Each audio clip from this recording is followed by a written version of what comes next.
Salam waras, selamat datang di Agamapedia, tempat kita bakal mengupas berbagai agama dan kepercayaan yang ada di seluruh dunia. Oke, coba deh, kalau saya sebut kata Rastafari, apa yang pertama kali muncul di kepala kalian? Pasti ya nggak jauh-jauh dari Bob Marley, ganja, sama rambut gimbal kan? Simbol-simbol ini emang udah nempel banget, udah jadi ikon pop kultur di seluruh dunia.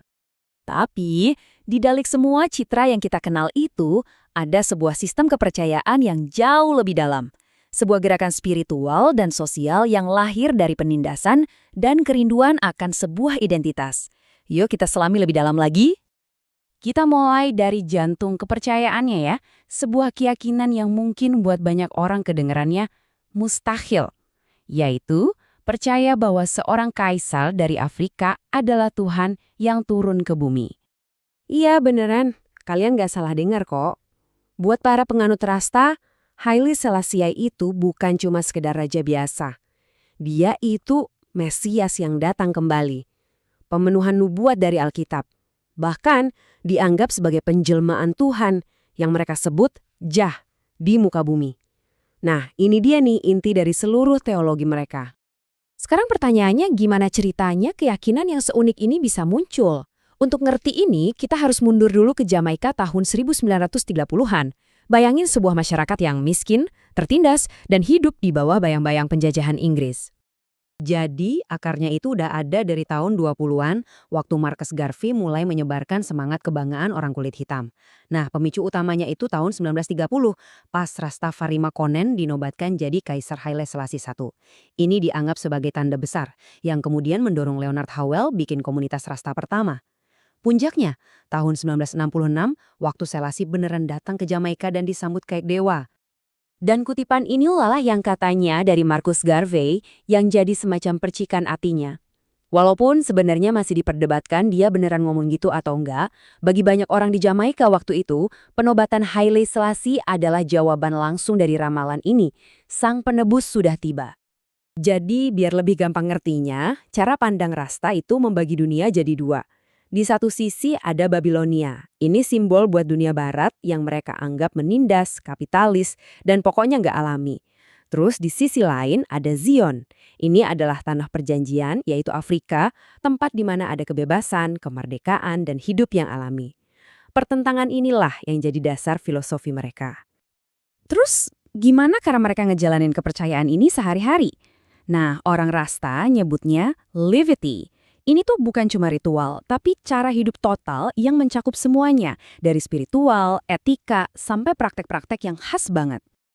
Pertama, kita bahas dulu soal konsep Tuhan mereka. Mereka menyembah satu Tuhan, namanya Jah. Ini singkatan dari Yehova. Tapi yang bikin beda adalah keyakinan mereka kalau Jah itu nggak jauh di atas langit sana. Jah itu imanen, artinya bersemayam di dalam diri setiap orang. Ini nih dasar dari kalimat terkenal mereka, Tuhan adalah manusia dan manusia adalah Tuhan. Ada beberapa pilar utama yang menopang Livity ini, mulai dari diet Ital yang serba alami, penggunaan ganja sebagai sakramen atau ritual suci, terus rambut gimbal sebagai simbol perjanjian spiritual, bahasa khas mereka Iarik, dan tentunya musik reggae sebagai corong buat menyebarkan pesan mereka ke seluruh penjuru dunia. Kita bedah sedikit ya soal diet Ital. Ini bukan sekedar jadi vegetarian biasa loh. Kata Ital itu datang dari vital. Tujuannya adalah buat ningkatin energi kehidupan dengan makan makanan yang murni dan alami. Ini sejalan banget sama tafsiran mereka dari kitab Imamat di Alkitab, jadi mereka ngehindarin apapun yang dianggap nggak bersih. Dan kayaknya nggak ada deh yang lebih berjasa menyebarkan Rastafari selain musik reggae. Lewat Bob Marley, Peter Tosh, dan musisi-musisi lainnya, lirik-lirik soal Jah, Babilonia, dan Sion itu bergema dari Jamaika sampai ke seluruh dunia. Musik inilah yang mengubah gerakan lokal ini jadi fenomena global. Tapi ya gitu, perjalanannya nggak mulus sama sekali. Sebagai gerakan yang melawan arus, mereka jelas dapat penolakan keras dari Babilonia, baik itu dari pemerintah atau bahkan dari dalam gerakan mereka sendiri.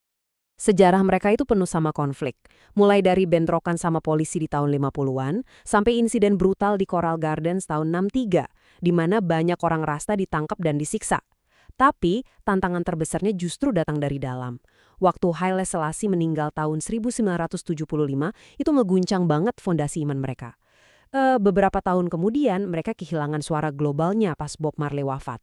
Wah, ini benar-benar masa krisis. Nah, tapi disinilah letak paradoks terbesarnya. Kira-kira apa ya kata Haile Selassie sendiri soal ini semua? Ternyata dalam sebuah wawancara, dia dengan tegas menolak dianggap sebagai Tuhan. Coba bayangin deh, sosok yang mereka puja-puja sebagai Tuhan malah bilang, bukan, saya bukan Tuhan. Aneh kan? Tapi buat sebagian Rasta, penolakan ini justru dianggap sebagai bukti kerendahan hati seorang dewa, yang katanya ya sesuai dengan ayat di Alkitab. Ini nunjukin kalau gerakan Rastafari itu nggak kaku, dia terus berevolusi. Pandangan awal mereka yang keras soal ras, yang lahir sebagai bentuk perlawanan, pelan-pelan jadi lebih terbuka. Sama juga soal peran perempuan. Dulu strukturnya sangat patriarkal, tapi sekarang mulai muncul gerakan womanist dan perempuan-perempuan yang jadi pemimpin. Oke, sekarang kita lihat gimana gerakan ini nggak cuma berhasil bertahan dari semua tantangan itu, tapi juga bisa berkembang jadi sebuah kepercayaan yang mendunia. Sampai hari ini diperkirakan ada sekitar 1 juta penganut Rastafari di seluruh dunia. Angka yang luar biasa banget, mengingat gerakan ini awalnya cuma dari komunitas-komunitas kecil dan miskin di Jamaika. Tapi penting buat diingat, Rastafari itu bukan satu organisasi tunggal. Gerakannya terdesentralisasi dan kebagi jadi beberapa aliran yang disebut mansion. 3 yang paling besar itu Nyahbingi yang tradisional, Bobo Ashanti yang konservatif, dan 12 Tribes of Israel yang lebih liberal. Masing-masing punya penafsiran yang agak beda-beda. Warisannya sekarang bisa kita rasain di mana-mana. Dari jalanan London dan New York, sampai ke komunitas-komunitas di Ghana, Afrika Selatan, bahkan sampai Jepang loh. Rastafari ini nunjukin kemampuan adaptasi yang luar biasa, dan bisa nyambung sama orang-orang yang merasa terpinggirkan di berbagai belahan dunia. Nah, ini semua ninggalin kita dengan satu pertanyaan besar. Gimana caranya sebuah keyakinan yang spesifik banget, menganggap seorang kaisar Ethiopia itu Tuhan, bisa melintasi batas negara dan budaya, terus menginspirasi sebuah gerakan identitas global yang masih relevan sampai sekarang? Apapun jawabannya, kisah Rastafari ini jadi bukti nyata kekuatan iman buat melawan penindasan dan mencari jati diri. Terima kasih sudah menyaksikan sampai selesai. Sampai jumpa di pembahasan menarik lainnya.